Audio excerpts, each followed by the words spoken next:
So I guess I'll try this out now. Don't imagine that anyone will actually join, but just wanted to try something different, get a bit more comfortable on the camera. Usually, when I'm in a public speaking situation, I feel like I end up going into a certain kind of mode, and I want to try to overcome that and just be natural. And I've always wanted to try reading some books.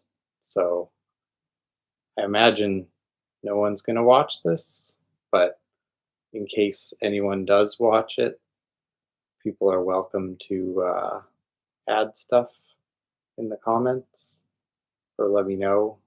It could be interactive depending on how it goes, but it's just really an experiment to try this out. So I'm going to try to read a short story from this, the big reveal Vladimir Nabokov story to start that no one will watch. And then I'll probably just delete this afterwards. But maybe you'll enjoy this. So if you want to listen to some reading, this is the place to be right now. I'm going to read Scenes from the Life of a Double Monster. And I'm just going to start and not look until this is over. So here we have, here, I'll show the book again. There's the book, and that's what I'm going to do. So it's Scenes from the Life of a Double Monster. Also, if the sound sucks, I hope someone lets me know because I'm not willing to listen to myself in headphones. But we'll see. This is just practice anyways. Doesn't matter.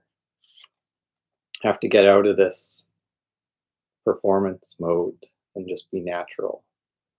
So that's my goal today. Scenes from the Life of a Double Monster.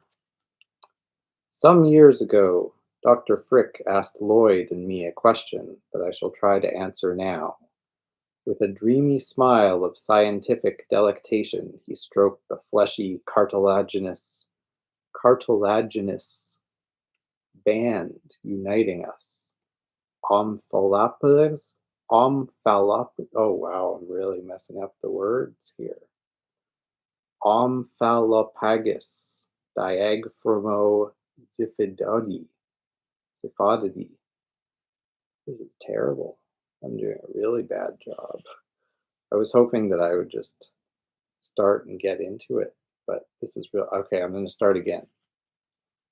Scenes from the Life of a Double Monster. Some years ago, Dr. Frick asked Lloyd and me a question that I shall try to answer now. With a dreamy smile of scientific delectation, he stroked the fleshy, cartilaginous band uniting us. Omphalopagus diaphragmo Zifididi, miss, as Pancoast has dubbed a similar case, and wondered if we could recall the very first time either of us, or both, realized the peculiarity of our condition and destiny. All Lloyd could remember was the way our grandfather Ibrahim, or Ahim, or Ahem, irksome lumps of dead sounds to the ear of today, would touch what the doctor was touching and call it a bridge of gold. I said nothing. Our childhood was spent atop a fertile hill above the Black Sea on our grandfather's farm near Karatz.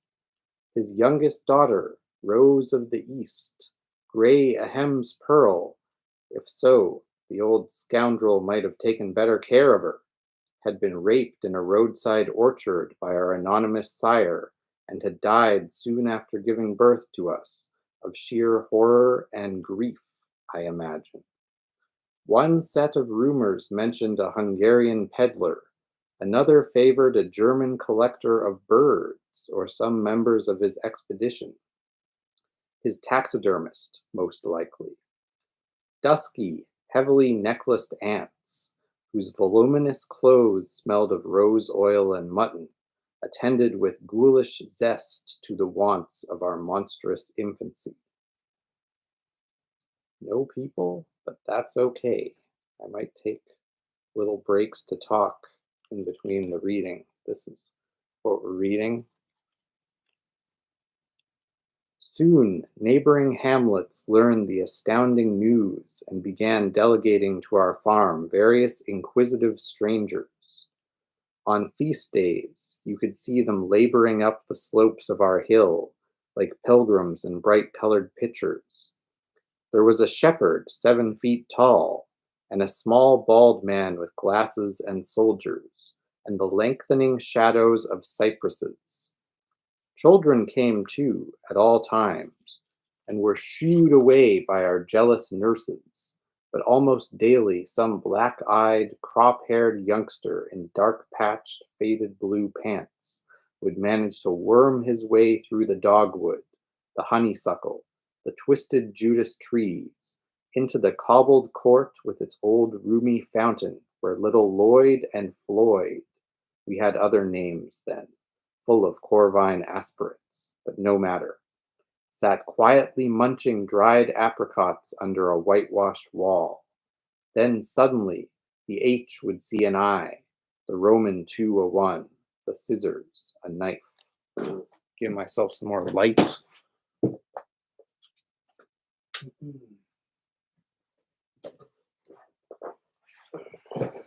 See, there's no pressure because no one's actually going to watch this. And then I can just delete it afterwards. But it's still good practice. And now I can actually see properly, where I can maybe make the screen a little bit dimmer. There can be, of course, no comparison between this impact of knowledge, disturbing as it may have been, and the emotional shock my mother received. By the way, what clean bliss there is in this deliberate use of the possessive singular. She must have been aware that she was being delivered of twins, but when she learned, as no doubt she did, that the twins were conjoined ones, what did she experience then?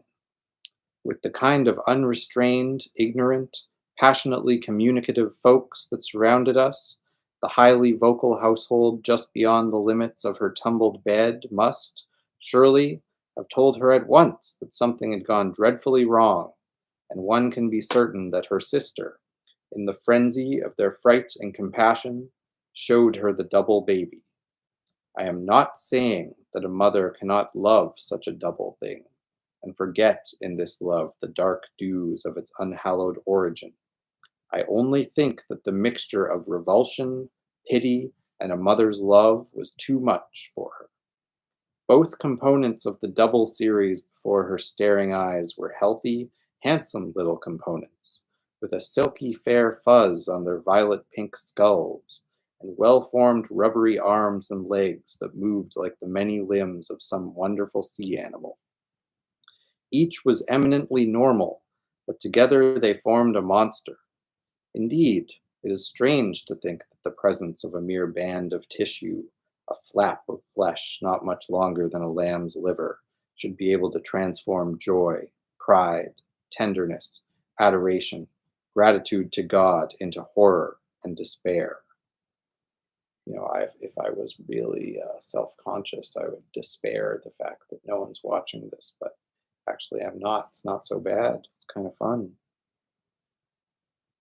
In our own case, everything was far simpler.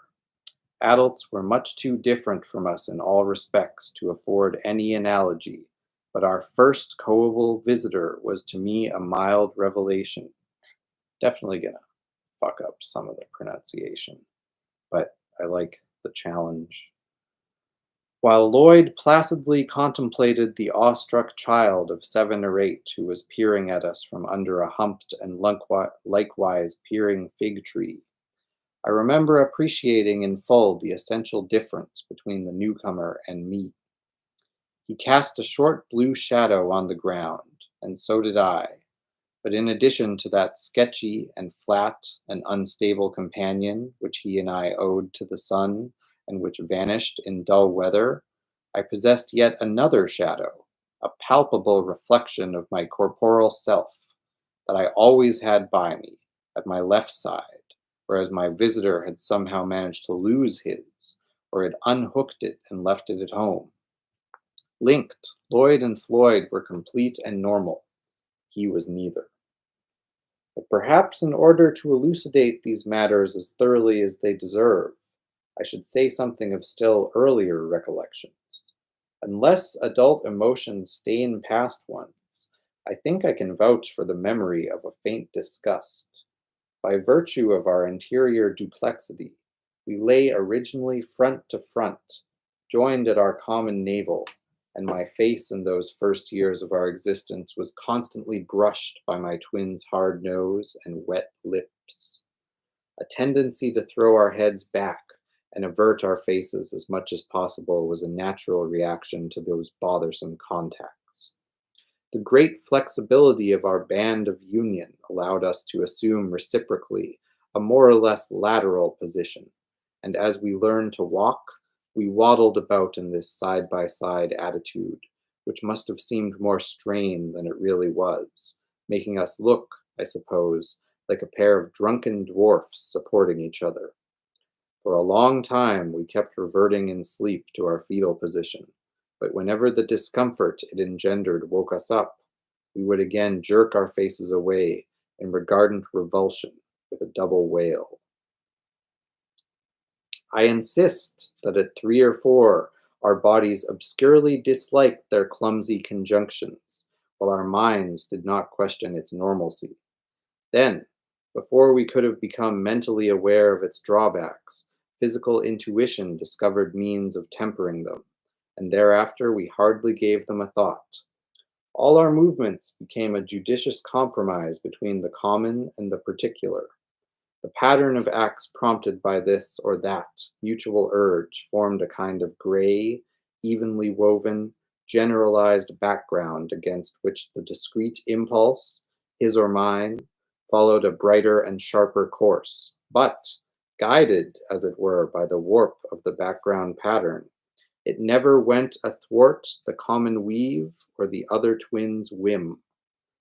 I am speaking at present solely of our childhood, when nature could not yet afford to have us undermine our hard-won vitality by any conflict between us. In later years, I have had occasion to regret that we did not perish, or it had or had not been surgically separated before we left that initial stage at which an ever-present rhythm, like some kind of remote tom-tom beating in the jungle of our nervous system, was alone responsible for the regulation of our movements. When, for example, one of us was about to stoop to possess himself of a pretty daisy, and the other, at exactly the same moment, was on the point of stretching up to pluck a ripe fig, individual success depended on whose movement happened to conform to the current ictus of our common and continuous rhythm, whereupon, with a very brief, choral-like shiver, the interrupted gesture of one twin would be swallowed and dissolved in the enriched ripple of the other's completed action. I say enriched because the ghost of the unpicked flowers somehow seemed to be also there, pulsating between the fingers that closed upon the fruit. There might be a period of weeks and even months when the guiding beat was much more often on Lloyd's side than on mine, and then a period might follow when I would be on top of the wave. But I cannot recall any time in our childhood when frustration or success in these matters provoked in either of us resentment or pride. Somewhere within me, however, there must have been some sensitive cell wondering at the curious fact of a force that would suddenly sweep away from the object of a casual desire and drag me to other uncoveted things that were thrust into the sphere of my will, instead of being consciously reached for and enveloped by its tentacles. So as I watched this or that chance child which was watching Lloyd and me, I remember pondering a twofold problem. First, whether, perhaps, a single bodily state had more advantages than ours possessed, and second, whether all other children were single. It occurs to me now that quite often problems puzzling me were twofold. Possibly a trickle of Lloyd's celebration penetrated my mind, and one of the two linked problems was his. When greedy Grandfather Ahem decided to show us to visitors for money, among the flocks that came there was always some eager rascal who wanted to hear us talk to each other. As happens with primitive minds, he demanded that his ears corroborate with what his eyes saw. Our folks bullied us into gratifying such desires and could not understand what was so distressful about them. We could have pleaded shyness, but the truth was that we never really spoke to each other, even when we were alone.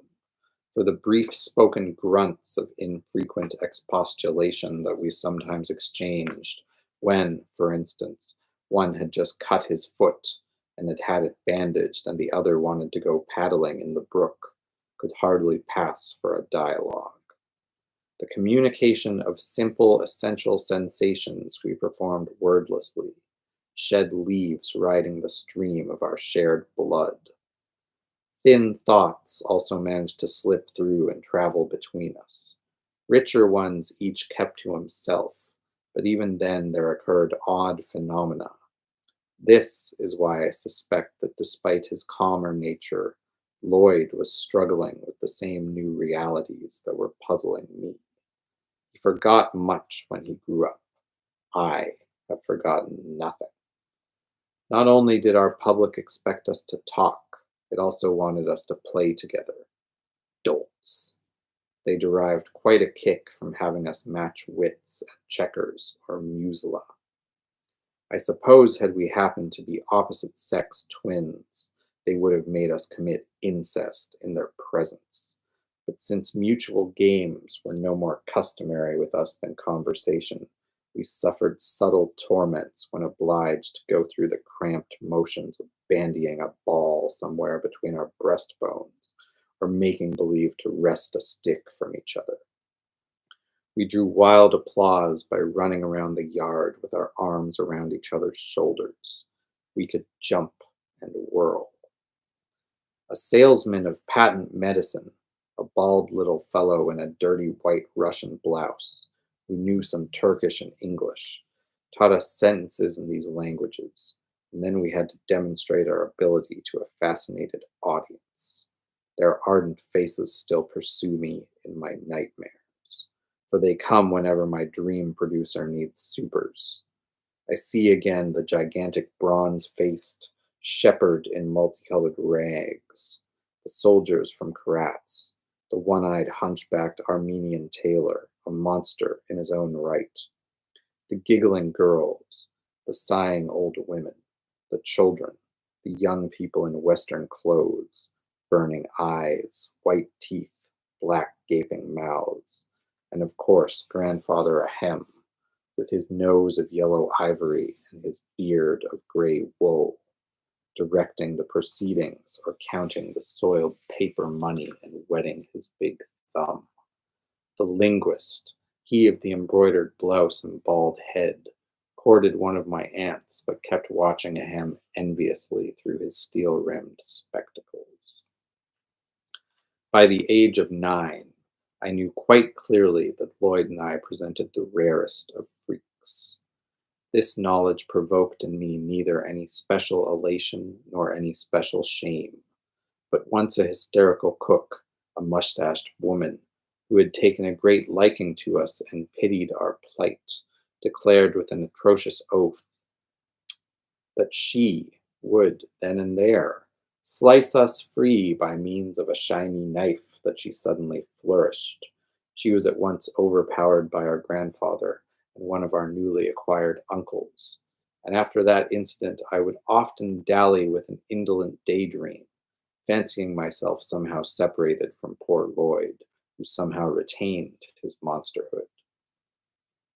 I did not care for that knife business, and anyway the manner of separation remained very vague, but I distinctly imagined the sudden melting away of my shackles, and the feeling of lightness and nakedness that would ensue.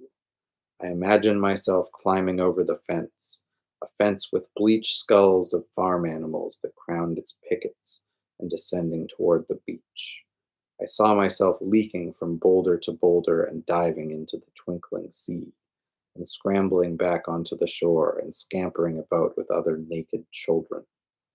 I dreamed of this at night, saw myself fleeing from my grandfather and carrying away with me a toy or a kitten or a little crab pressed to my left side.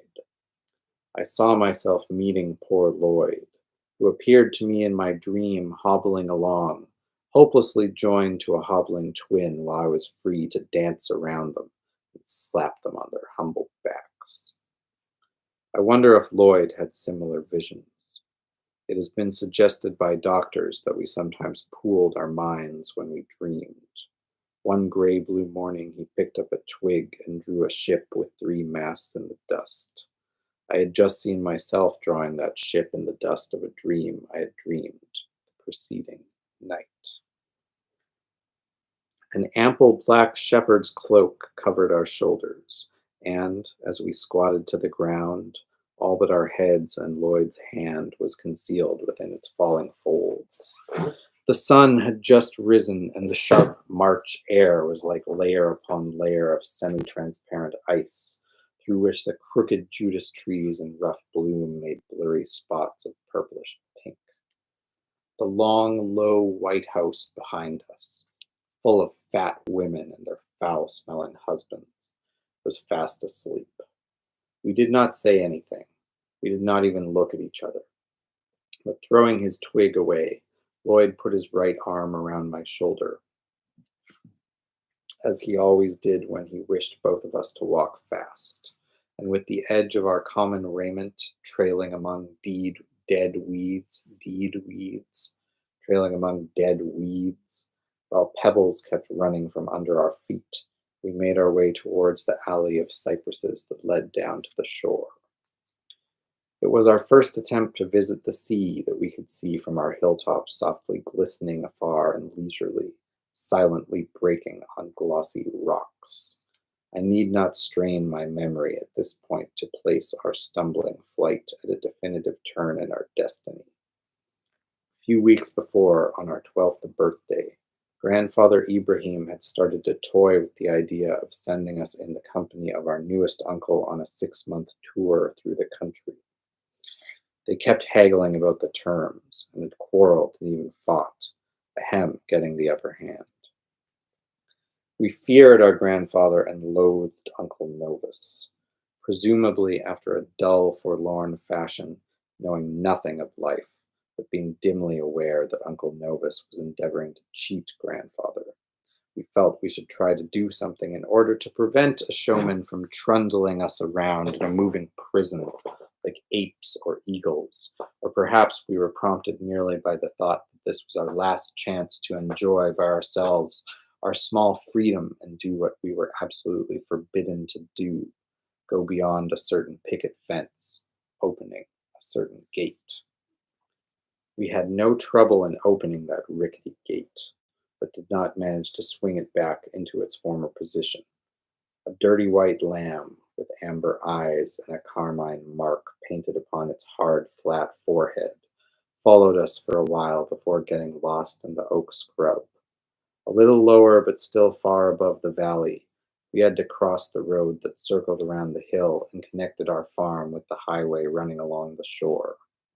The thudding of hoofs and the rasping of wheels came descending upon us, and we dropped, cloak and all, behind a bush. When the rumble subsided, we crossed the road and continued along a weedy slope. The silvery sea gradually concealed itself behind cypresses and remnants of old stone walls. Our black cloak began to feel hot and heavy, but still we persevered under its protection, being afraid that otherwise some passerby might notice our infirmity. We emerged upon the highway, a few feet from the audible sea, and there, waiting for us under a cypress, was a carriage we knew, a cart-like affair on high wheels, with Uncle Novus in the act of getting down from the box. crafty, dark, ambitious, unprincipled little man.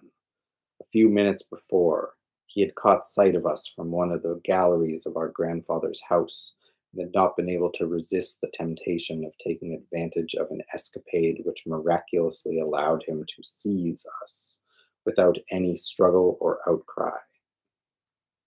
No one's sticking around, but that's okay. I'm being reminded of just how good this story actually is. I just need to break out of this fucking performance mode, but I am like reading the book, so that's the performance, I guess. But if I'm going to talk, it really just has to be natural.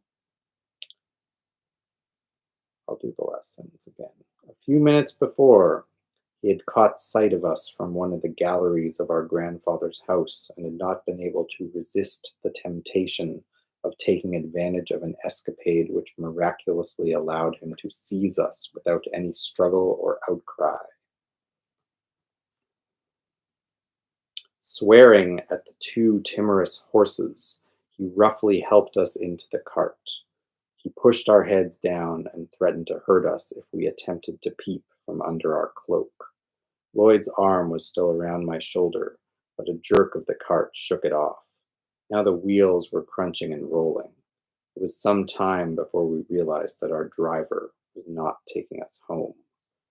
20 years have passed since that gray spring morning, but it is much better preserved in my mind than many a later event. Again and again I run it before my eyes like a strip of cinematic film, as I have seen great jugglers do when reviewing their acts. So I review all the stages and circumstances and incidental details of our abortive flight, the initial shiver, the gait, the lamb, the slippery slope under our clumsy feet. To the thrushes we flushed, we must have presented an extraordinary sight, with that black cloak around us and our two shorn heads on thin necks sticking out of it. The heads turned this way and that, warily, as at last the shoreline highway was reached. If at that moment some adventurous stranger had stepped onto the shore from his boat in the bay, he would have surely experienced a thrill of ancient enchantment. A thrill of ancient enchantment, to find himself confronted by a gentle mythological monster in a landscape of cypresses and white stones. He would have worshipped it. He would have shed sweet tears. But alas, there was nobody to greet us there save that worried crook, our nervous kidnapper, a small doll-faced man wearing cheap spectacles, one glass of which was doctored with a bit of tape. That story is really good. That it's near the end of the book. It's one of the last. This has a dozen short stories, and that's like the 11th one or something. No, that's the 10th one. I'm gonna say this stuff. I should try to get it right. But that story is like really solid. It's interesting. It's not too long. You don't sit with these characters for too long, but it creates very vivid mental pictures. Oh, someone gave thumbs up, which I'm a little surprised. I didn't. The story was good, but I thought my reading of it was just okay. But maybe I'll try something different now. That thumbs up is giving me a bit more confidence. So this is just practice, trying to see what happens if I put myself in an uncomfortable situation. But I just bought this. I just bought this book. I ordered this online, and I haven't read any of it, so it's all totally brand new. So I'll do a bit more reading, and we'll see what happens. It has a good image. It's kind of like it's like a tarot card image. That's pretty interesting. Waxing. Oh, try to be stable. Waxing moon. Your son is 30 and still can't take care of himself. He faked it long enough to secure a wife, but it gave out some time after the second year. He goes days without bathing, nursing bacteria-caked pits and crotch, always congested, scratching hot spots into his flesh, staining bed sheets with blood and snot. Your daughter-in-law tells you that 6 months ago she resigned herself to the couch. She can't look at him without crying. Your son lost his job. Your son went back to community college and dropped out. Your son won't look up. Your son still jerks off 17 times a day, lets his seed just drip and crisp on the sheets that once also belonged to his partner, or seep and stiffen the fibers of his jeans. He never washes his clothes, just cycling and recycling through 3 distinct piles of filth garment, cultivated into volcanic islands atop the carpet. Every shirt he owns streaked with dried soup, either red or puss-colored. The last time you saw him, he smiled, but there wasn't anything behind his eyes. Your daughter-in-law tells you she is frightened of him. She says she can count on one hand the words he says in a day. She tells you that several months ago they adopted a puppy, but she had to give it away because your son would never feed or walk it while she was at work. Your daughter-in-law buys all the groceries. Your son never leaves the apartment. He refuses water when offered. Your son is still a liar, and you can't quite be sure you're safe because he still dreams of you each night. He dreams of you in ways you could never begin to imagine. No one knows this, but your son is watching you right now. He is standing in the bathroom in his worn elastic boxers and sweated out sneakers, the laces untied and flailed against the freckled tiling. His eyes are wide open, aimed just above the mirror on the medicine cabinet, and when he focuses hard, so hard his eyes go blurry and his temples ache, he can see you, awake and pacing the hardwood miles away. And if he could speak to you, he would say he was the face in the light of the moon. He'd tell you his teeth are made of ice and grit, his breath a frozen spear. And if he could, he'd breathe all over your world, turning it cold and gaseous. He would watch your skin and your hair starve gray, and he would smile at how surprised your mouth curled and eyes widened. He'd smile at how that expression would be locked on your face forever. You would be so surprised because even though you couldn't see him, you have no way of knowing it's his breath raining down from the moon up high. You would feel his familiarity. He would look down on you from the sun's reflected light, knowing your last memory is of you fixing his tiny 8-year-old frame in a bed shaped like a race car, silently praying he'd still be safe and okay when you came to wake him the next day. That was a bit much.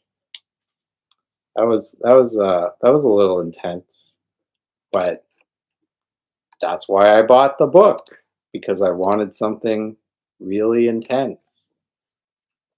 Also, for anyone who's seen any videos that I post a lot of metal music stuff, and I feel like this book is a bit similar to that type of content. So that's I think there's an interesting overlap between writing like this and really aggressive music. I'm just going to reply in the chat, and then I'll read a bit more. Okay. The next story in the book,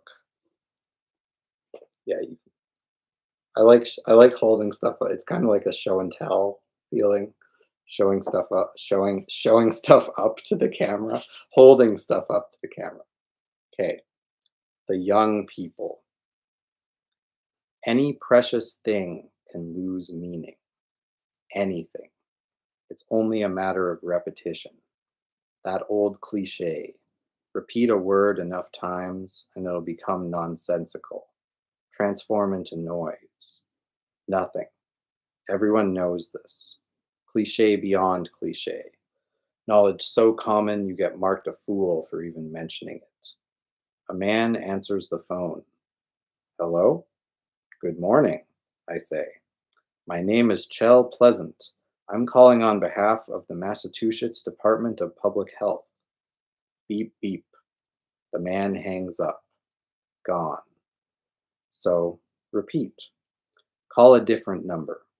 Listen to the tones. Wait for someone to pick up to say hello and repeat the words.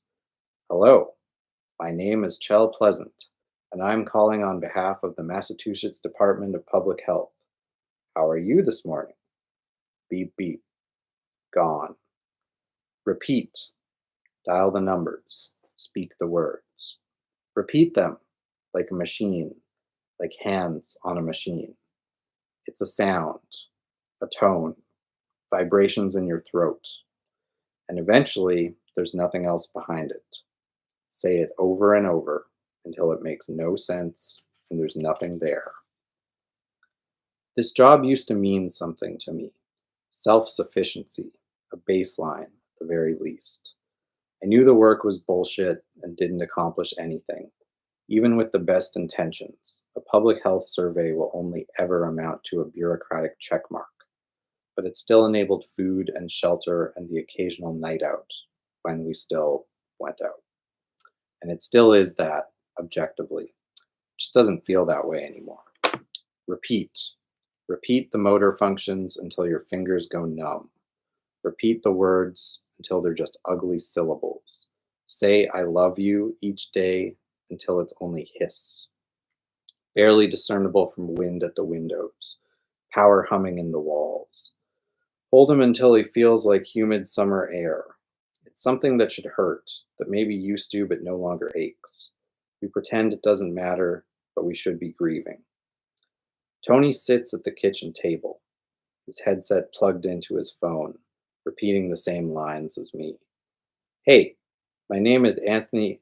Hey, my name is Anthony Rossi. I'm calling on behalf I'm calling on behalf of the Massachusetts Department of Public Health. His voice overlapping mine, at times in sync, but mostly drifting in and out, competing.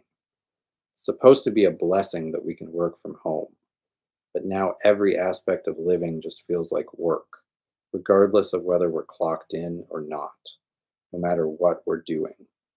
Dial the number, wait for an answer, recite the script. Hello, my name is Chell Pleasant, and I'm calling on behalf of the Massachusetts Department of Public Health. Wait a beat for the sound of the respondent clicking off, the beep beep, but it doesn't come. Instead, just crackle and mouth breathing. So continue. We're conducting a general health study of Massachusetts residents. It will only take 10 to 15 minutes. Can I confirm that I am speaking to someone who lives in this household and is over 18 years of age? I wait again for the click, the beep beep, but instead, a ragged voice sizzles through. Yes, you are. Generally, I am not very worried about my health. Would you say you strongly agree, somewhat disagree, or strongly disagree? Agree. Would you say that you strongly agree or somewhat agree? Somewhat agree. I have many friends I like to exercise with. I don't know.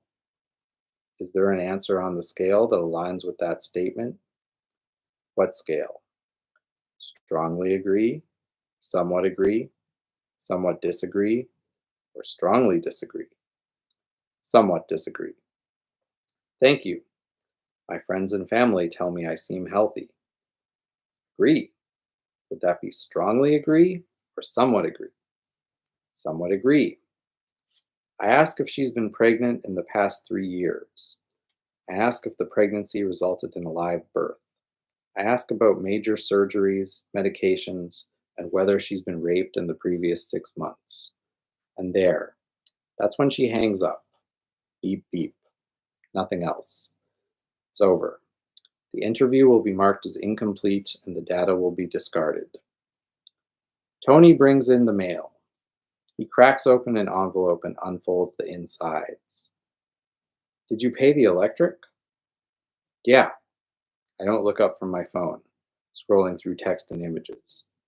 I mean, I'm going to. Isn't it overdue? I know. I'm sorry. I'm taking care of it, like right now. Text and images unrolling down and down. Jokes by people I've never met, will never meet, will never speak to. A video of a video of human beings falling from a parade float. I will, today. It's just, he starts. It's just that a sentence begins and aborts, catching in his delicate throat until he snags an opening and rides it out.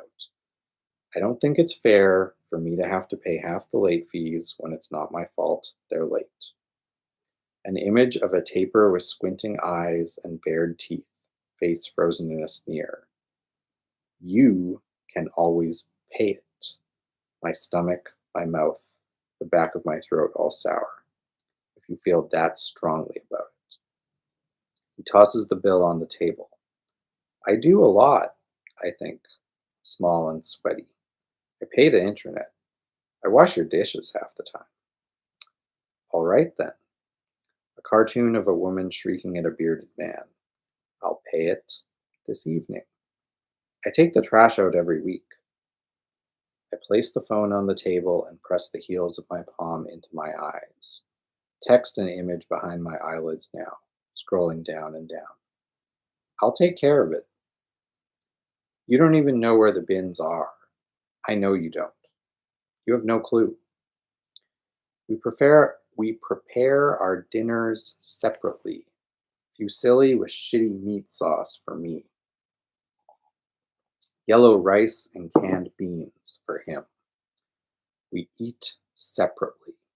Separate places and separate times. Him at the kitchen table at 4:35, me on the couch at 6 p.m. When I'm finished, I dunk my dishes in the sink and head back toward the living room, but terminate mid-step and return to the sink, twisting on the water, picking up the sponge. Tony sidles up, nudging into my side. If you give me the account number, I'll pay it. Don't say anything. Focus on the bowl, the cheese that won't scrub off. Okay, does that sound good? Yeah, I keep low, scrubbing the dish. Sure, that's good. Thanks. Our house doesn't belong to us. I mean, it's not our house. A small house on a tobacco farm, rented from a farmer who lives enough acres away it mostly feels like we're on our own. A tiny house, almost not a house at all. Just a bedroom, a half kitchen, half living room, a bathroom, a dirt floor basement beneath our feet. Night turns the sky hard purple and rust red. UMass light pollution sooting the true night. Sooting. Been a while since I've seen a night that was sooting. No moon, switching the landscape off to black. We sit outside at the top of the driveway, pointed out toward the road. I pack a bowl, take a hit, and pass it to Tony. Sometimes it feels like if I walked right there. I point out towards where the road's supposed to be, but it's just a black hole. It walks straight off the edge of the earth. Tony takes a hit, silent. Like I'd just fall off. Probably just die immediately. Just fall into space and die. Tony hands the bowl back to me. But it isn't a ledge. It's a road. There is no edge. I hit the bowl and exhale pale fumes. I'm saying it feels like there's nothing in front of me. Nothing. Like I don't have anything in front of me. That's it. That's all. Tony looks out at the black hole. Okay. Okay. I'm on the couch reading about eastern spadefoot toads when Tony comes out of the bathroom, scrunching his face like he might cry or has been crying. You should do a tick check, he says. Yeah? Just pulled one out of my asshole. Are you okay? Yeah. I mean, I will be. In bed, I tuck myself behind his back, rubbing his deltoid and spine with my nipples, reaching down and tracing my fingers beneath the band of his underwear, then further brushing fingers through pubic hair, taking hold of his soft penis. He groans. I stroke it, but it stays limp, refusing to fill with blood. Oh, this would be a good part for someone to just suddenly come in on. Ah, we heard you saying I stroke it. Yeah, well, I'm reading. May I remind you what I'm reading? He groans again and bats at my arm. I'm exhausted, he says, flipping onto his stomach. I touch myself, but it isn't what I want. Not alone. I don't want me. So I go to sleep, or try to. We call strangers, we speak words, we make noises, and they hang up on us. Not my 57th call. I get through the intro script, and the respondent is actually happy to talk. Now's the perfect time, she says. So we get into it. She tells me her name, Cherise Flint, a 63-year-old cancer survivor with 3 grown children who doesn't exercise but feels healthy and has never been raped. We talk for 27 minutes and reach the final section. Thank you for taking the time to complete this survey. Now just need to ask a few demographic questions. And right there she clicks off. Beep, beep. The interview will be marked as an incomplete and the data will be discarded. All of it, meaning nothing. I grasp my knees and squeeze as though to pull them from their sockets. The phone buzzes. Works number. I pick up, shaking. Hey, Michelle? A nasal masculine voice. Familiar. One of my supervisors. We've never met, but we've spoken before. Maybe. I monitored that last incomplete. Now a good time for feedback? Yeah, sure. Just a sec. Almost crying. So stupid. I put the laptop on the coffee table and head toward the bedroom. Tony looks up and mouths, You got this. I close the door behind me, locking it. Hey. So close, the voice says. I know. Don't worry about it. Nothing you could do. It happens. Anyways, I don't have much here. So good work answering her questions about medications. But on Q24, I think it was on the nebulizer part? Yeah, totally. I know the one. I know what you mean. Right. It seemed like you may have guided her a little too much there. No big deal. Just something to watch out for. So all in all, I'm giving you a 90. Does that sound good? Yeah, sure. I mean, thanks. No problem. And I just need to record your acknowledgement that I, Dennis McKean, on July 17th, 2021, delivered supervisory feedback on an incomplete with Michelle Pleasant. I acknowledge. Great. Cool. I'll submit that now. Great.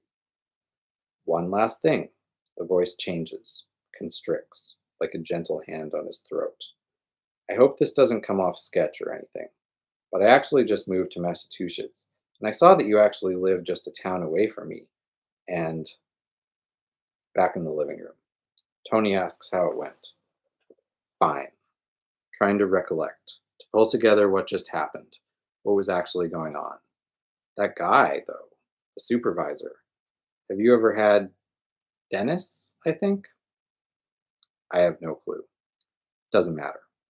Anyways, after the feedback and everything, he tells me he just moved to the area, to Hadley, and he doesn't know anyone around here, but he saw that I lived in the area. Whoa, a frown creases. Yeah, right? Why does he know where we live? Right? And that's the thing. He asked me if I want to get together sometime or something. Yeah? Yeah, like he says he just moved to the area, doesn't know anyone, and wanted to know if I'd want to meet up. He sneers. Well, that's really fucking presumptuous, right? That's like definitely crossing a boundary, like professionally and all sorts of other levels, right? Like, why does he have access to my address? He shouldn't have access to my address. What did you tell him? I told him, I told him I'm real busy, you know? Didn't want to piss him off. But I'm not fucking meeting up with him. That's for sure. Good. That's so fucking weird. We go on Facebook and type in Dennis McKean. Little circles with photos inside pour down the screen. All these faces. An old man with an old woman. A young man with a beard. Chocolate Lab's head beneath his chin. Two cats staring out a window. We click, skimming profiles, then return to the list. An elderly man in a recliner. A man and a woman and a baby. But there, a smiling face. Flat and angular, an ugly curled cowlick atop his head. White, clean, hairless skin, outside in the sun. Click, open his profile, and scan. I don't know, I say. It says St. Louis, Missouri, but something else. Wait, he works for MSC Data Capture. He said he just moved here, right? Yeah, that's right. It's gotta be him. Switch over to his timeline. All the posts are from months ago. Open the gallery. A photo of Dennis leaning against a Buick LaCrosse. Dennis holding up a beer, one eyebrow raised. Dennis soy facing, pointing to a pirate mini golf course. Woof. How old is he? Let's see. Whoa, 38. Yuck. So fucking mad this guy lives around here now. Scroll further. There may be 100 pictures. Nobody else in them. Only him. Dennis at a Starbucks. Dennis drinking beer outside in the dark. Dennis at a public pool, alone. A broad, lycanthrope grin. What a creep. I close the laptop. I don't even want to think about him. I'm cooking stir fry for myself when Tony yells from the couch. Holy shit. What? You gotta see this. Just a second. What? No, come on. You gotta see this. His voice like hands wringing me out from the inside. Inhale. Pull inward. Exhale. I take the pan off the heat, twist off the burner, and meet Tony at the couch. What is it? He pats the cushion next to him. Look. I sit down and look at the screen, a map covered in red dots. Why are you on a sex offender registry? Forget that. Look. He points to a headshot in the sidebar. A flat face, jagged edged, a small flat nose, unkempt hair, a long slit of a mouth. Wait, is that the guy? It's absolutely the guy. Oh, oh no. Our fucking supervisor. Oh no. He touches kids. Oh no. I look over the map. Where is this? He leans into me, wild eyes. Fucking St. Louis, right? The pieces snap together. It pulls all the air from my lungs. Okay. So he moves here, and it's like he's trying to start over here or something. That's it. Jesus. Like he doesn't have a rep here, so he figured he can start fresh. Leaning into the screen, focusing on the picture, the pixels constructing his face. His skin looks different from the pics on Facebook. Scarred, pockmarked, a ring of days old stubble around his mouth. You sure that's him? Tony wobbles his head side to side, sucking teeth, the face he makes every time he thinks I've said something dumb. Of course it is. Look at him. He pulls up Dennis's Facebook profile and puts it side by side with the sex offender registry. Same name, same eyes. It's fucking him. In fact, he clicks open another tab. It's the web page for our work, the Hadley branch, the staff directory. He scrolls to a photo and bio. Dennis McKean. The face there looks more like the one on Facebook than the one in the sex offender registry. But I guess it looks like that one too. I think of his voice, evoking foul moisture. Shake it away. What are we gonna do? Tony doesn't say anything. He pulls up the registry website again and just stares at the headshot. Should we tell work? Like maybe they don't know. Should we go to the cops? Nothing. What are we going to do? He closes his eyes and shakes his head. I don't know. I don't know. I don't know. I don't know. I don't know. I finish up the stir fry and watch a program about Alaskan Yukon moose, lumbering, tearing the velvet open on tree branches and bark. Tony never looks up from the computer. At 10 p.m., I ask if he's coming to bed. In a little while, I fall asleep alone. Hey, a single hushed syllable, a hand at my shoulder. Twisting awake, eyes snapping open, a blurry shape over me. Hey, Tony's voice, Tony's face, hovering in the dark. Are you awake? I curl inside his armpit, kneading my fingers, making them pop. It's just an idea, he says. We can stop talking about it. I didn't say I didn't want to talk about it. Well, will you say something? Tracing his fingers along the ridges of my belly. I just think we need to be doing something right now. Something we can focus on. Yeah, I know. You're right. My psychiatrist stares empty at me through the laptop screen. Are you still doing yoga before bed? She asks. Meditation? I've been jogging during the day. I haven't touched caffeine. I just can't get to sleep. What about screen time? Are you on your phone before bed? Ahead of me, behind the computer, Tony paces, gnawing his knuckles, watching me. I shake my head. I don't look at any screens after dinner. I lie. Not even TV. Have you ever tried melatonin or magnesium or an over the counter sleep aid? CBD can help. I, I'm doing all that. I snap. Tony is nodding at me, mouthing, yes. Nothing's working. I need something. She stares at me through the screen, through me. Okay, I can write you a script. You can pick it up from Jeannie at the office. A smile breaks on Tony's face. Silent, he pumps his fists. He places his palms together and gently bows. We order rope, chain, bungee cords, handcuffs, and zip ties. 2-day shipping on Amazon. We dig a metal folding chair out of the closet and take turns tying each other up, seeing if we can break free. The number feels wet as I dial it. 5 rings. Hello? The voice says. Hey, is this Dennis? Yeah. Is this Michelle? Yeah, it's Shell. He arrives early. Tony answers the door. Hey, you found it, he says, maybe too enthusiastic. Almost certainly. Yeah, man. Dennis steps through the door. That flat, broad face, small nose, clean, pale skin. Not too hard to find. He looks exactly like the photos. Maybe. I can't remember. Maybe a little heavier or thinner? Thinner arms, narrow eyes, different hair. He looks at me. You must be Shell. Hey. My voice creaks out like sliced paper. I barely meet his eyes. What's good? You know. Everything. Dennis scans the living room. Nice place. I'd love to have me a place like this someday. I head toward the kitchen. I'll get drinks. Word 'em up. I'll take whatever. A sack of ice, margarita mix, a bottle of Pepe Lopez on the counter. 3 glasses with cartoons painted on them. A Snoopy, a Grimace, and a generic clown.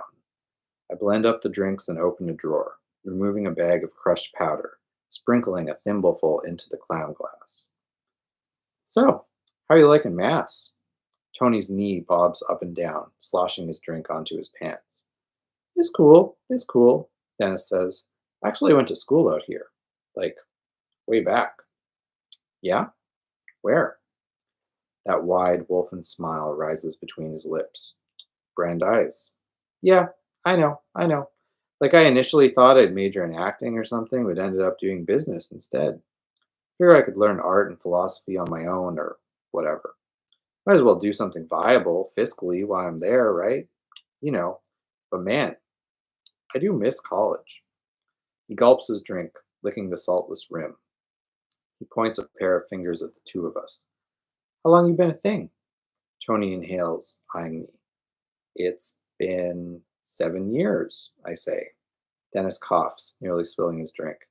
You're kidding. How old are you? 22. 23, Tony says. High school sweethearts, yeah? Damn, that's really sweet. That's really lucky, man. He downs the last of his drink, smacking his lips, and points to the empty glass. Delicious. Delicious juice. I ask if he wants another. Yes, and please, he says, head wobbling on its stem, eyes becoming slits. A mannequin. A toy. I mean, no one wants to admit it, and I get why no one wants to admit it. I don't even like to admit, but it's just the way it is. It's just a matter of cultural homogeny. That's it. Like, and I know I don't like this either. I think this sucks. I think it's a bummer. But really, the only reason those places can pull off safety nets like that is because they're like intensely homogenous. I bring Dennis his fifth drink. Acting natural is easier than I thought it would be. He makes it easy. He's the only one who's ever talking. He's only ever aware of himself. Ah, Mazel. He takes the glass and immediately slurps at it. Greedy, bloated infant. Man, if you knew me maybe 2 years ago, this would be a completely different situation. Like, I used to get bad when I drank. Like, really bad. Like, me and this guy Seth, like my best bud from the last place I was staying, when we drink, we get into just the shittiest, most malicious shit for no reason at all. I mean, real dark shit. What do you mean? Tony says. You know, fights and waking up, not knowing where you've been and shit. You know, but that's fucking history. You know, getting a new life together. A big sloppy sip. New town, new life. A simmer in Tony's eye. He leers forward. So where exactly are you from? Dennis pulls his lips off the glass and raises a brow. It hits me with deja vu. There it is. Recognition. Where are you from? Originally? Dennis shrugs. Nowhere specifically. Traveled lots. Army brat stuff. Where were you before here? Aberdeen. Aberdeen, Washington. Had a gig there, with this startup that hooked restaurants up with LLCs and whatever. But then, everything happened. They laid off the noobs. I clasp the back of Tony's neck and squeeze gently. He eyes me from the side, sweaty, shaken, then looks back at Dennis. You ever live in Missouri? Dennis pauses, stares into space, like he's been switched off. Then, snapping back, he meets Tony's eyes and shakes his head. Can't say I have. Really. I touch Tony's forearm. Don't. Nah, man. Dennis rolls his eyes back, like he's looking for something just over his head. Never lived in Missouri. You got family there or something? Yeah, my mom's from there. Tight. Dennis kills his drink, belches, and stands. I must apologize, he says, mocking British English. I must once again make use of your facilities. Stepping forward, he sways immediately, knees buckling. Whoa, another broken step, bracing. That's a drink. He falls into the wall. Oh shit. Dark piss revealed across his khaki shorts. Oh God, he whispers. I'm so sorry, and slumps to the floor. Tony comes to bed naked, crawling in beside me, penis hard, tip already glazed, pressed to the small of my back, right hand wrapping me, caressing that dip at the bottom of my belly, just above my pubic hairs. He kisses my shoulder, my neck, and breathes gently in my ear, wind through a wasp nest. I close my eyes. Dennis's skin hanging loose in slumber, loose flesh cuffed and chained in the basement. Do I recognize him? Is it the same face? I jolt. I pull away. What's wrong? Tony asks. Nothing, I say. I'm sorry. Just tune my head. He sighs. A ruptured beach ball. His hand comes off me as he rolls onto his back. It's okay. Understandable. I think I just need to sleep. Yeah, totally. He rolls away from me. Tomorrow's going to be crazy. Yeah, totally. And it's just us breathing, peepers yelping outside. Good night. Good night. Lying there, eyes closed, trying to remember, conjuring the face I saw online, the face I saw in our basement, trying to overlay them in my head, trying to make them overlap, make them identical. The bed rocks, just slightly, a rubbing. Tony rubbing his cock beneath the sheets, stifling moans, holding his breath. I lie still, waiting until he stops and wipes his mess on the side of the mattress topper. I wait until he starts snoring to sneak down to the basement. Dennis, skin and muscles loose in sleep, strapped to the chair with handcuffs, bungee cords, zip ties, and chain. heaving breaths through his nostrils, and the space between his lips and the tennis ball taped into his mouth, like an apple in a dead pig's jaw.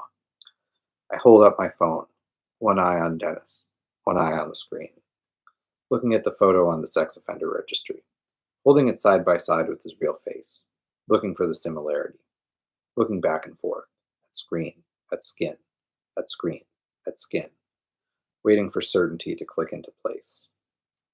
Tony wakes me, or I let him think he does. He hugs me from behind and I flinch, pulling away. He frowns. Sorry, I say, shifting back towards him. Are you excited? He says, the smile returned. I'm excited. I nod. We both get dressed in silence and head downstairs. Dennis is still bound up, still asleep.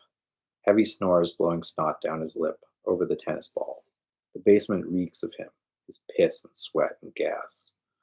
Tony steps forward, dipping his face towards Dennis's. Hey. Dennis doesn't respond, slumped forward and to the side. Hey. He claps his hands. Dennis doesn't wake. Tony steps closer and slaps him hard on the temple. Finally, he stirs, his body slowly growing rigid as though filling with air. His eyes creak open. Finally, you piece of shit, Tony says, stepping back toward me and pulling me close, kissing my forehead, but keeping his eyes on Dennis the whole time. Dennis groans and bucks clumsily in the air against his bindings, and at first I think he's trying to break free, but instead he retches, face clenched, watery yellow fluid spitting from between his lips and the tennis ball.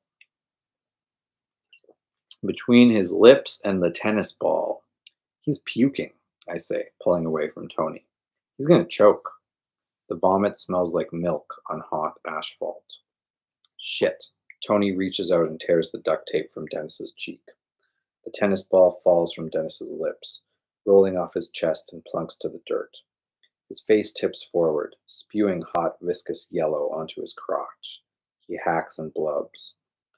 Tony wipes his hands on his jeans and slips around behind me, running his left hand over my belly, pulling me into him, his erection pressed into the top of my ass. Resting his chin in the crook of my neck, he removes an X-Acto knife from his pocket. Uncapping it, he places it in my right hand, folding his fingers over mine. Dennis's head lolls, eyes widening weakly. What's going on? Tony's hand around mine, around the knife. He points it right at the fat, bloated face, guiding it like a paintbrush. What's happening? The face we saw on the screen, flickering in my memory. I close my eyes to see it clearer and open to compare. Screen and skin. Screen and skin. I let go of the knife. It falls to the dirt on its side. Tony lets go of me. You dropped it. Can I talk to him? He stares dumbly. I want to talk to him. Yeah, he pouts. I guess. He picks up the X-Acto knife and points it at Dennis's chest, drawing a circle in the air. Scream and I'll cut your fucking heart out. What? What? Dennis mumbles, then a long, ragged groan. Tony looks back at me and tosses his hands. So you want to talk? I step toward the bound, soiled man. Where did you live before coming here? Dennis just looks at me and sighs. Dude, Tony says, we know who you fucking are. We looked you up. Stop, I say. 3 fucking kids. Stop, please. And now I'm crying, turning from both of them, running up the stairs. Tony's voice calling out, chasing after with an alien, frightened fury. At the top, in the kitchen, he catches me, grabbing my shoulder, spinning me around. Hey, he says. What the fuck? It isn't him, pressing my face into his chest. I don't know what that means. It isn't him. I don't think it's him. He steps away, a tremor mounting. Are you fucking kidding me? He throws the X-Acto knife at the wall. It bounces off and skitters across the counter, clattering into the sink. You saw him on the fucking registry. You saw him. I don't think it's him. Who else would it be? I think we made a mistake. Okay, pacing, pressing his palms into his temples. let me get this straight, okay? Okay. So, because you can't trust your own two eyes, because you can't trust your basic fucking cognitive faculties, you're going to fuck. He punches the wall, denting the plaster. I I don't know. That's fucking wonderful. That's spectacular. Would have been nice if you'd expressed this uncertainty, pretty much any time before right now. I mean, God, any fucking time. I mean, Jesus Christ. I don't know what you want me to tell you. He bends toward me, bringing his face to my height, meeting my eyes precisely. I want you to say, "Yes, Anthony, that's the kitty toucher we saw in the sex offender registry." I want you to say, "Yes, Anthony, you were right." I lift my fist and strike him in the chest. It's like hitting an empty box. I go to our room and slam the door. I imagine a new life moving on, a life without him, lying to the cops, telling them it was all his idea, that he threatened to kill me if I didn't comply. I testify in court, and my fiction satisfies all relevant parties. He goes to jail forever, and I sell half my belongings and move into a single room apartment in a sprawling, tucked away complex in Florence, or Greenfield, or East Hampton. I probably don't keep my job, or maybe if I do, Dennis leaves to a new career, maybe in a new state, where this can all happen to him once again. I go out to shows, to dance nights, to karaoke, trying to pick up boys and maybe girls, but I've forgotten how to converse or even engage. The ones who approach me initially, thinking my face or body is cute, they cringe when I speak, retreating from my wilted syntax. Or maybe there's someone who waits it out till we're both too drunk to understand what's happening. And the next thing I know, I'm on a strange mattress with things stuffed inside me, sneaking out the next morning before he or she wakes, getting brunch by myself, waffles with peaches and whipped cream on top, home fries on the side. Considering hobbies I could adopt, ukulele or edgy needlepoint. Then the headache, the bitch from the night before, the drilling of it, turns everything so insurmountable, and I put my forehead on the table and puke in my lap, stepping over the ledge, seeing if anything's beneath me. We hear him scream from the basement, sometimes words, but mostly just sound. Tony stomps downstairs and is gone for 5, 10 minutes, then back up again. You can still hear the screams, just muffled now. Easier pretend like they aren't there. When you're young, you think of love as something tangible, like it's an actual thing, an energy, or even an object, like a physical property binding you to another person. And that's why love fails, usually. Real love isn't a thing, it's an action, it's a verb. It's what you do with that energy that matters, and what you do to preserve it. It's work. It's so much work. It's so fucking hard, and that's one reason it fails too. It's not the screaming, because eventually Dennis stops screaming, but I don't sleep.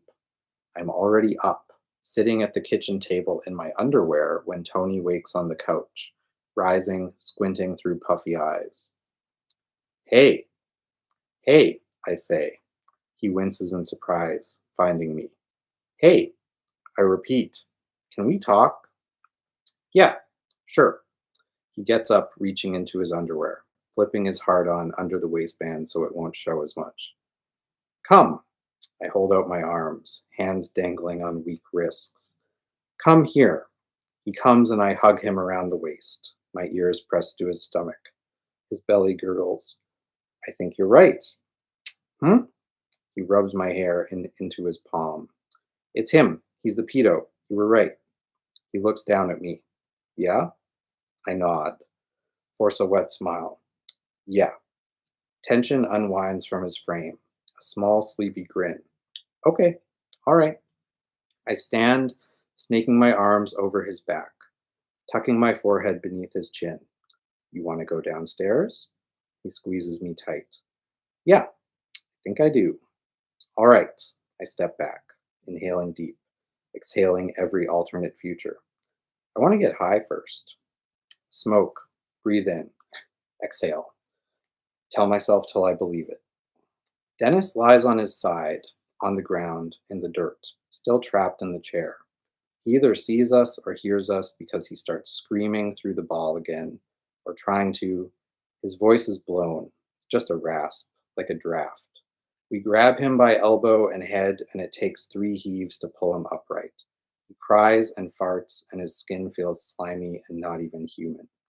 Tony cups around my belly, slipping fingertips beneath the band of my sweatpants, and reaches out to Dennis with the other hand. The X-Acto knife flashes in the light.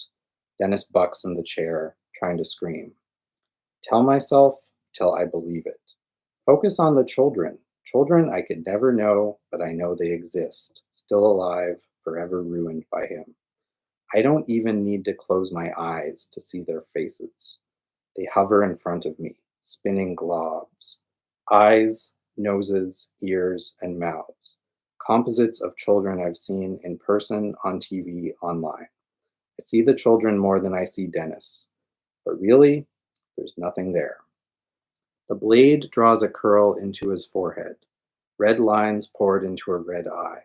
A failed red scream. I touch Tony's thighs and press back into him, my forehead beneath his chin, hard on atop my ass. The sun in the sky, the core of the earth, the sweat, my body and his and his. The blade reaches out into Dennis's shoulder and pulls down through the arm. Flesh parts like a curtain, revealing alien fauna, red, yellow, and white. The body attached tremors and squirms. Tony laps his tongue at mine, at my lips, at my teeth, holding my breast, circling the areola with his thumb, catching on the bumps. He pinches it between thumb and forefinger, tugging gently, slowly pulling it farther and farther. I grab his hip and grasp into his mouth. Slice the skin between his fingers, between his fingernails. He rocks, he bucks. Clamp his nipples and pull till they tear. Light his balls on fire. Break his wrists. Crush his kneecaps. Shave off his nose. Cry like he made them cry. Sweat and red. Sweat and red. Sliding a finger inside him, pressing his prostate.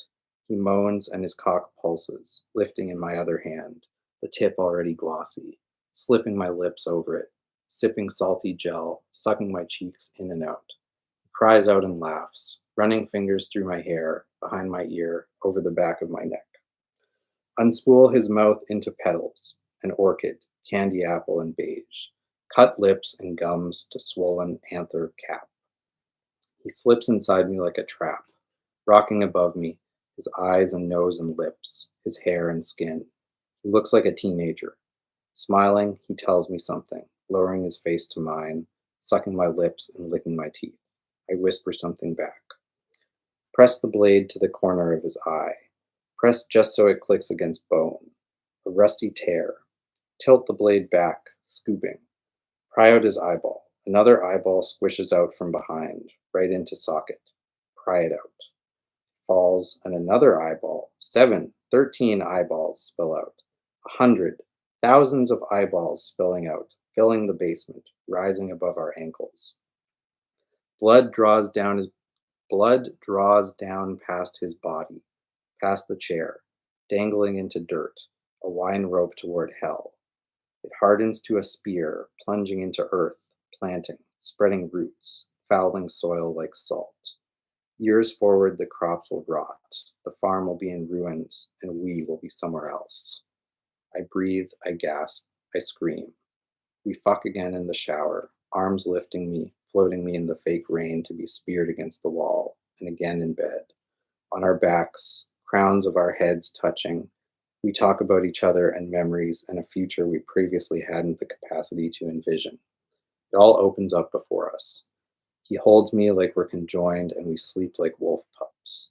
He wakes before I do, kissing my shoulder, stretching against his body, twining our limbs. I suck his neck, then chest, his nipples crawling down his torso to his groin, slipping his cock between my lips, swirling my tongue around the tip, resting my pussy over his mouth.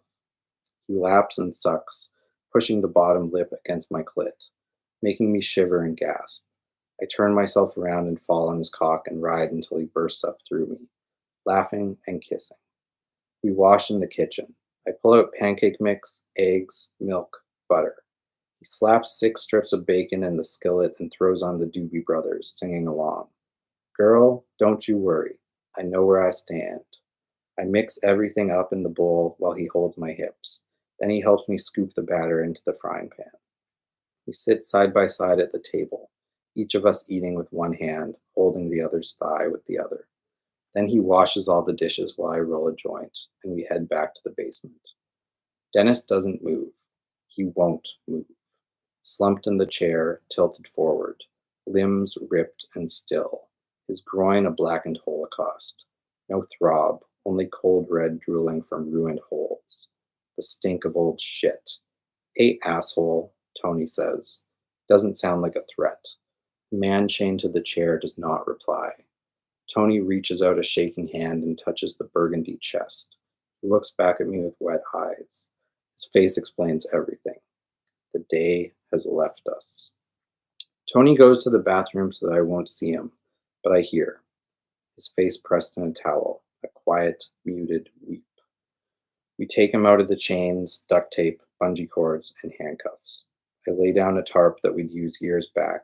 That time we tried camping, spiders and thunderstorms, once and never again. We pull him off the chair. He slushes to the floor onto the tarp. We wrap the blue around him and roll him up. I ask Tony what he's going to do. He exhales, and for a moment it looks like he's going to cry again. We can dig a hole, a grave. Yeah, wait, that'll take a while, won't it? Isn't it like way harder to dig a grave than it sounds? I don't know. He takes out his phone and types something in. He scrolls and taps. Jesus Christ, it takes like 10 hours. Oh. He slips the phone back into his pocket and stares at tarp-wrapped Dennis. Fuck. I rest my head against his shoulder. We can just leave him for now. We'll figure something out. Yeah? Sure. Why not? We shower separately, washing off the filth and some of the future, the potential, washing off the way he looked at me last night, pulling soap through my hair and crying quiet. I open the door to take out the trash, and there it is. Dennis's Buick LaCrosse, sitting in our driveway, completely forgotten. I look for where the garbage bins are kept, first in the garage, then by the basement. Finally, at the back of the house, I find them. I toss the bags in and get back inside quick. I don't tell Tony about the car. We find each other on the couch. He sits, head back, staring at the ceiling. I lay my head on his lap. We stare at the ceiling together. What now? I ask. I guess we wait. For what? He gazes down into my eyes, and I see myself in the glass of his, and I look wrong. I don't look like myself. I don't look the way I remember being. He runs his fingers through my hair. You know, twisting onto my side, facing his belly, I close my eyes. What do you want to do tomorrow? I got a shift. And right there, the rest of the world comes back, and I remember where I am and who I am. I almost forgot work was a thing. Yeah, I know. Are you scheduled too? Yeah, of course, always. I guess that's what we're doing then. The evening passes and morning comes without sleep. We ignore odors. We listen for sounds, foreign footsteps, outside and within. Doors breaching, sirens yelp, but nothing. We clock in. We dial numbers. We speak words. We ask questions. We speak. We make noises, together and apart, holding separate spaces in a single room. Gestures and sounds, repeating, and none of it means anything. That's the story. That's the whole story. I want to show the title because to signify that it's over. But that's what that was. And I guess those are the people in this drawing. So that was fun. I always wanted to try that, like reading stuff. I always enjoyed reading out loud, and I hadn't done it in a while. And I wanted to do it a few times, but then I'd always talk myself out of it. So I'm glad that I tried, and maybe at some point I'll do more.